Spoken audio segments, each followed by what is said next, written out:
Halo adik-adik semua, tetap semangat ya walau hanya belajar dari rumah. Hari ini kita akan membahas tentang subtema 2, yaitu keunikan daerah tempat tinggalku. Perlu adik-adik ketahui bahwa daerah yang adik-adik tinggali mempunyai keunikan daerah masing-masing loh. Ragam keunikannya pun berbeda-beda. Dapat adik-adik lihat pada gambar yang pertama ada ragam keunikan dari rumah adat istiadat. Kemudian gambar yang kedua ada ragam keunikan dari seni tari daerah. Kemudian gambar yang ketiga ada ragam keunikan dari baju adat daerah. Pada gambar yang keempat ada ragam keunikan dari alat musik tradisional.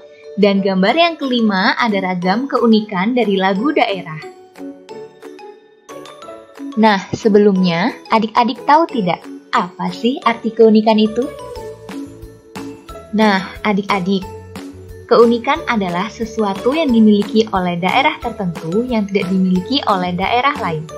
Setiap daerah memiliki keunikan tersendiri, termasuk tempat tinggal daerah adik-adik. Keunikan ini terdapat dua jenis, yaitu keunikan fisik berupa sungai, gunung, sawah, sedangkan keunikan sosial meliputi adat istiadat, seni, dan bahasa. Salah satu contoh keunikan daerah Yogyakarta ini adalah daerah ini terletak di bagian selatan Pulau Jawa dan berbatasan dengan Provinsi Jawa Tengah dan Samudra Hindia. Keunikan fisik daerah Yogyakarta diantaranya ada bangunan Candi Prambanan, ada Candi Ratu Boko, simbol Tugu Yogyakarta, Keraton Jogja, Museum Jogja Kembali, dan masih banyak yang lainnya.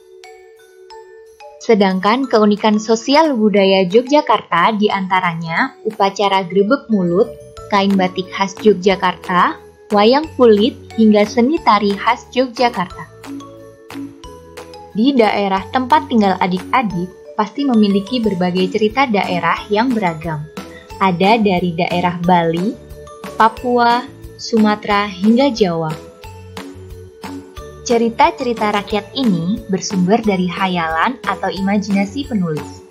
Cerita rakyat yang bersumber dari hayalan atau imajinasi penulis ini merupakan cerita fiksi. Sebelumnya, adik-adik ada yang tahu tidak apa sih pengertian dari cerita fiksi ini? Nah, adik-adik, cerita fiksi ini merupakan suatu karya sastra yang berisi cerita rekaan atau imajinasi dan bukan berdasarkan kejadian nyata. Yang unsurnya terdiri dari tema, tokoh atau penokohan, alur, latar, dan amanat. Kali ini kita akan membahas mengenai unsur tokoh atau penokohan. Adik-adik, di dalam cerita terdapat 3 jenis penokohan. Yang pertama, tokoh protagonis, tokoh yang bersifat baik. Yang kedua, tokoh antagonis, tokoh yang bersifat tidak baik. Dan yang ketiga adalah tokoh tirtagonis, tokoh tambahan atau penengah. Siapa di antara adik-adik yang pernah berkunjung ke Candi Prambanan? Ternyata, ketika berkunjung ke Candi Prambanan, kita juga dapat belajar memanah ala Mataram kuno loh. Memanah atau panahan adalah salah satu kegiatan olahraga yang dilakukan dengan cara menembakkan anak panah menggunakan busur yang bersifat elastis ke arah target. Nah, adik-adik, ternyata dalam panahan terdapat unsur gaya loh di dalamnya. Loh, apa sih yang dimaksud dengan gaya? Gaya adalah tarikan atau dorongan yang menyebabkan suatu benda bergerak. Nah, suatu benda dikatakan bergerak apabila benda tersebut berpindah dari suatu tempat ke tempat yang lain.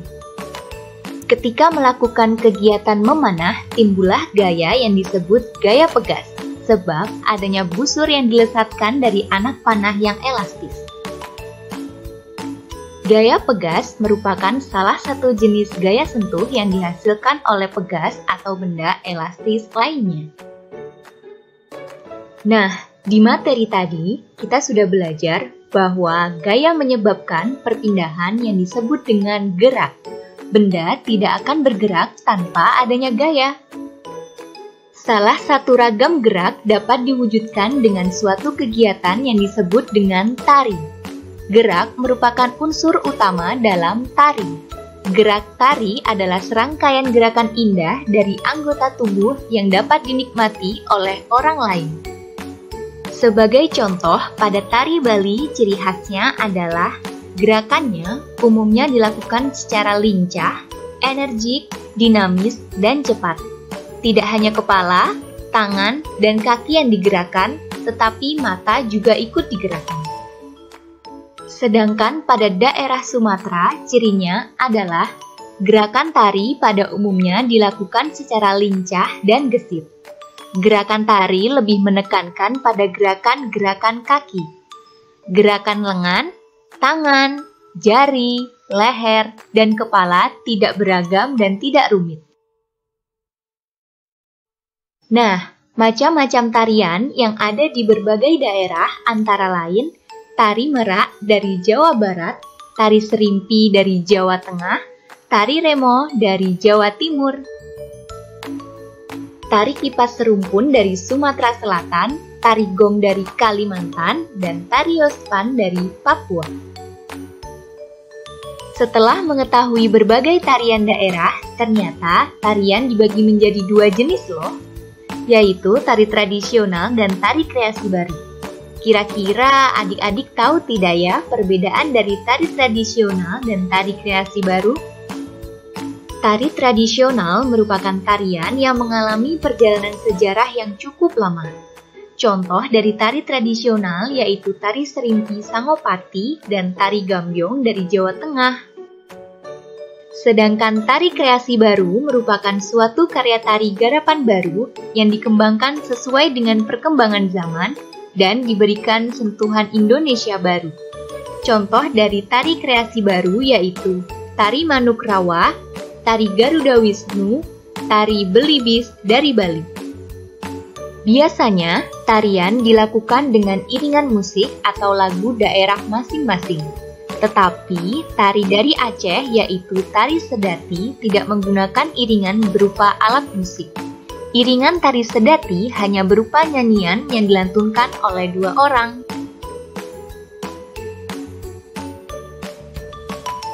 Pasar tradisional merupakan tempat bertemunya penjual dan pembeli secara langsung. Nah, adik-adik, coba amati keunikan pasar tradisional di sekitar kalian ya. Walaupun setiap pasar tradisional mempunyai keunikan masing-masing, namun, aktivitas utamanya yakni jual beli. Nah, ternyata jual beli merupakan bagian dari kegiatan ekonomi loh. Kegiatan ekonomi adalah kegiatan yang dilakukan untuk memenuhi kebutuhan hidup, meliputi produksi, distribusi, dan konsumsi. Nah, adik-adik, berikut contoh implementasi kegiatan ekonomi di pabrik konveksi baju. Dimulai dari kegiatan produksi ya, yakni proses pembuatan baju yang nantinya akan didistribusikan.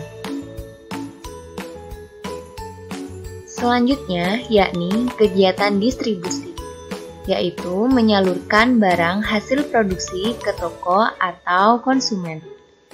Di pabrik konveksi ini berarti menyalurkan baju hasil produksi ya.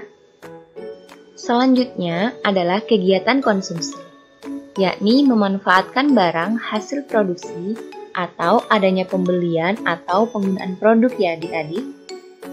Kesimpulan dari video pembelajaran ini memberikan materi Bahasa Indonesia mengenal tokoh atau penokohan, IPA membahas tentang gaya dan gerak, Seni budaya mengenal macam keunikan daerah dan jenis tari Nusantara, serta IPS mengenal kegiatan ekonomi di lingkungan sekitar tempat tinggalku.